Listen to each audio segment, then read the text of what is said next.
Coucou les amis, salut les petits loups. Alors, un édito un peu, comment dirais-je, en réaction à ce que je viens de trouver au niveau des menus du Z50 et du Z6. Souhaitant être un peu exhaustif sur les réglages à faire sur ces deux boîtiers, tant qu'à faire, j'ai regardé d'un peu plus près les menus du Z50 et du Z6, à commencer par l'autofocus. Et je comprends que certains soient un peu paumés dans le réglage du dit réglage autofocus. La preuve en image.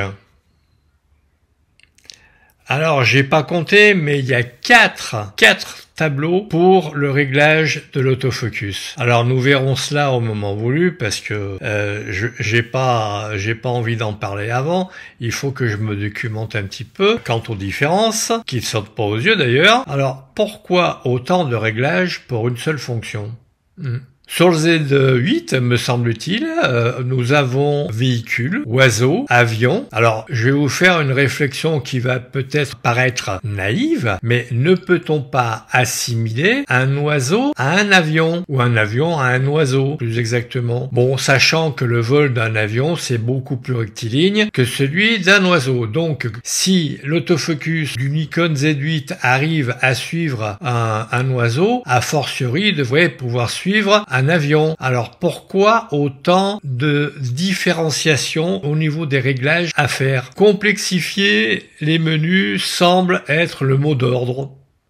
On se demande pourquoi. Alors que si nous avions une commande pour le suivi d'un sujet, point barre, ne serait-ce pas mieux à mettre en œuvre pour les pauvres photographes que nous sommes? Parce qu'a priori, là, il faut sortir de Polytechnique pour savoir lequel on doit utiliser ou ce que l'on doit cocher. Est-ce que l'on doit tout cocher ou est-ce que l'on doit cocher seulement les sujets qui seraient intéressants? La question reste posée. Je vais voir sur le site Nikon si j'ai des réponses. Je vous prends un exemple tout bête. À un moment donné, on disait, enfin, j'entendais des conducteurs, oui, mais bon, tu comprends, plus il y a de vitesse, mieux c'est, on peut mettre le bon rapport, etc., etc. Une de mes compagnes avait une Rover 3,5 litres, boîte automatique. Ah ben, je peux vous dire que quand on dépassait d'autres voitures, il fallait pas 3 plombes pour le faire, et cela se faisait en appuyant sur l'accélérateur. Elle appuyait sur l'accélérateur et elle doublait. Elle se posait pas la question de savoir sur quel rapport elle devait être. Vous voyez ce que je veux dire? Eh ben là, c'est un peu pareil. Là, s'il faut sortir de Polytechnique pour devoir prendre une décision quant au choix du menu, eh ben, bonne nuit. Voilà. Je n'en dirai pas plus pour aujourd'hui parce que j'ai un peu les nerfs, parce que c'est dommage, on passe à côté d'un truc qui serait génial, on fait le suivi d'un sujet, point à la ligne, on choisit ça et pas autre chose, et le reste se fait automatiquement.